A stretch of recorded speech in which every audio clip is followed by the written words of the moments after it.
শুভ সন্ধ্যা বন্ধুরা, আমি সুনিতা চক্রবর্তী। আমার রান্নাঘরে তোমাদের সবাইকে স্বাগত। বন্ধুরা, আজকে তোমাদের সাথে আমি শেয়ার করব পাকা কলা দিয়ে ভাপা পিঠে রেসিপি। তো এই দেখো বন্ধুরা, আমি নিয়ে নিয়েছি 1 কাপ দুধটা জাল দিয়ে অনেকটাই ঘন করে নিয়ে নিয়েছি দুধটা। আর নিয়ে নিয়েছি 1 কাপ সুজি, আর নিয়ে নিয়েছি পাটালি গুড়, নিয়ে নিয়েছি কলা। আর এর সাথে আমি কিছু চালের গুঁড়ো যোগ করব। আর সেটা আমি দুধ, কলা, গুড় আর সুজি দিয়ে মাখানোর পরে যতটা প্রয়োজন লাগে ঠিক ততটাই আমি এর মধ্যে চালের গুঁড়ো দিয়ে দেব। প্রথমে আমি সুজিটা দিয়ে দিচ্ছি।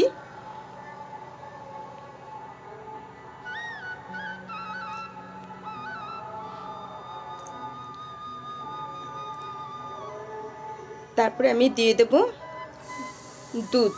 দুধটা উষ্ণ, মানে হালকা গরম। এইবার 1 কাপ দুধের সাথে 1 কাপ সুজি মাখিয়ে আমি 5 মিনিটের জন্য ঢাকা দিয়ে রেখে দেবো।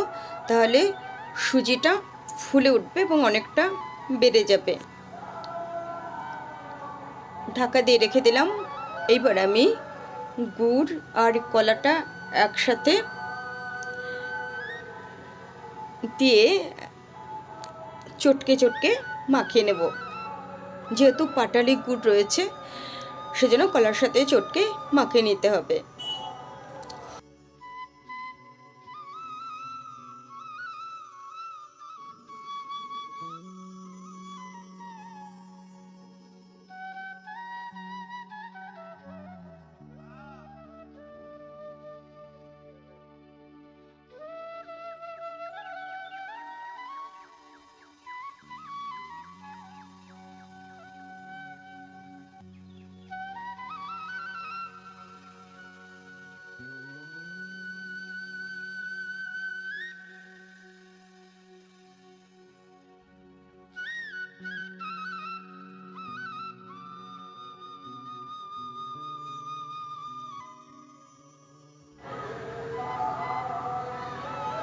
তো চটকে চটকে মাখিয়ে নিয়েছি।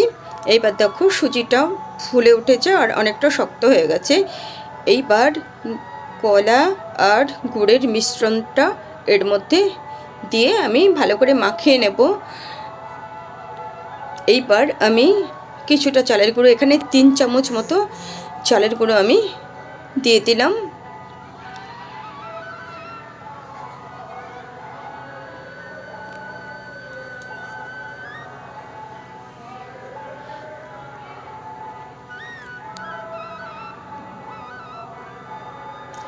ভালো করে মাখিয়ে নিয়ে আরও 5 মিনিট মতো আমি ঢাকা দিয়ে রেখে দেব।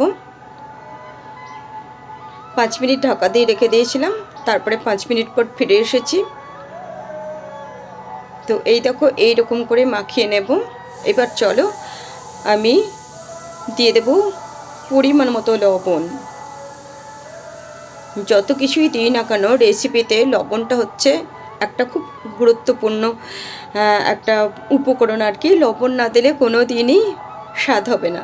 তো স্বাদ মতো নুন দিয়ে দিলাম, দিয়ে ভালো করে মিশিয়ে নিলাম। আর আমি দিয়ে দেব ছোট্ট চামচের 1 চামচ মতো বেকিং পাউডার।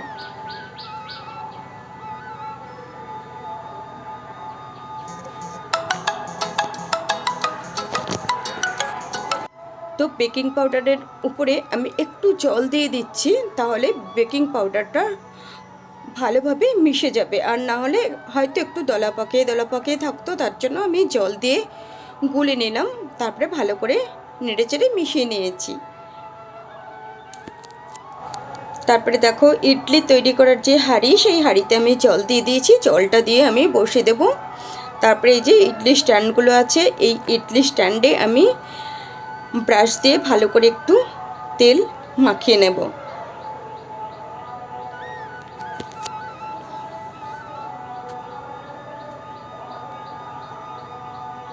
ভালো করে মাখিয়ে নিচ্ছি।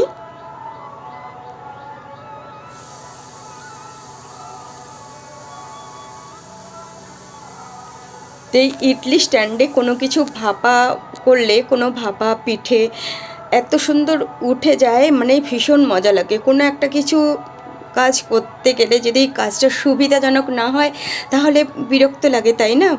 তো আমার ভীষণ ভালো লাগে এই ইডলি স্ট্যান্ডে করে কোনো কিছু রেসিপি, ভাপা পিঠে বলো বা ভাপা কেক বলো, ওইগুলো করতে। তো একদম ভর্তি করব না আমি, হাফ হাফ করে দিয়ে দেবো। তারপরে যখন এটা সেদ্ধ হয়ে যাবে একদম ফুলে ভর্তি হয়ে যাবে।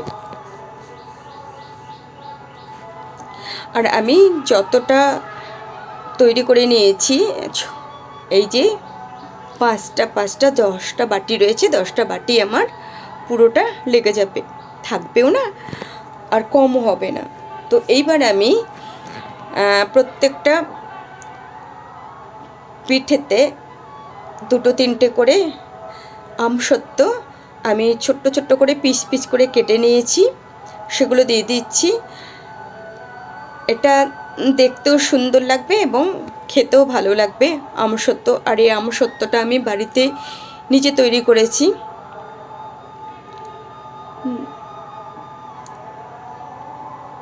তো এইভাবে আমি 3টে করে আমসত্ত্ব দিয়ে দিলাম। জল ফুটতে শুরু করেছে। এইবার আমি ইডলির হাঁড়িতে বসে ঢাকা দিয়ে দেব। 10 থেকে 15 মিনিট মতো জাল করতে হবে, তারপরে হয়ে যাবে। তো ঢাকা দিয়ে দিলাম। এইবার আমি 15 মিনিট পরে ফিরে এসেছি।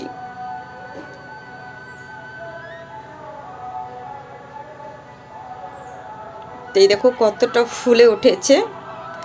হাফ দিয়েছিলাম, ফুল হয়ে একদম ভর্তি হয়ে গেছে, ফুলের থেকেও বেশি ফুলে উঠেছে। তো এইবার আমি একটু দেখে নেব ভেতরে সিদ্ধ হয়েছে কিনা। তো ভালোভাবে সিদ্ধ হয়ে গেছে, ফুলে উঠেছে, দেখেই বোঝা যাচ্ছে যে ভেতরে ভালোভাবে সিদ্ধ হয়ে গেছে। এবার আমি নামিয়ে নেব। নামিয়ে নিয়ে একটু ঠান্ডা করতে দেব, তাহলে খুব ভালোভাবেই উঠে যাবে। গরম অবস্থাতে ওটা নরম থাকে যেহেতু, ওঠাতে গেলে একটু প্রবলেম হয়, ঠান্ডা হয়ে গেলে খুব সুন্দরভাবে উঠে যাবে।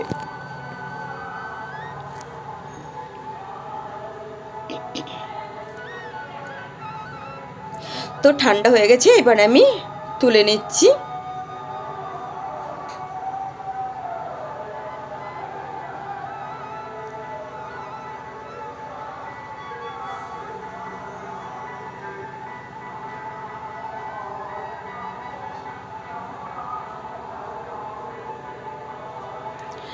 তো বন্ধুরা, আমি যেইভাবে কলা, গুড়, দুধ, সুজি, চালের গুঁড়ো দিয়ে মাখিয়ে নিয়েছি, আরও একটু ঘন করে করলেই কলার বড়া রেসিপি যেরকম করে আমরা তৈরি করি সেরকমটি হয়ে যেত।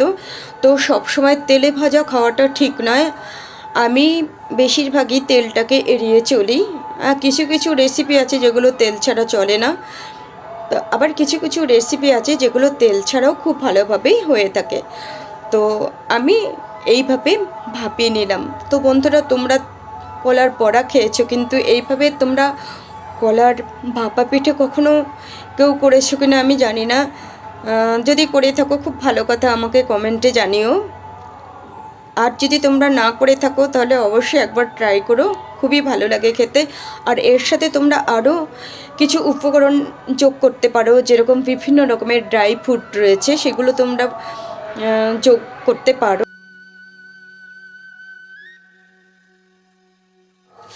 তো বন্ধুরা, কেমন লাগলো আজকের এই কলার ভাপা পিঠের রেসিপিটা অবশ্যই কমেন্টে জানিও। তোমাদের যদি ভালো লাগে দেখে একটা লাইক করে দিও, বন্ধুদের সাথে শেয়ার করো। আর যদি একটু বেশি ভালো লাগে তাহলে তোমরাও বাড়িতে ট্রাই করো। দেখা হবে নেক্সট রেসিপিতে। টাটা।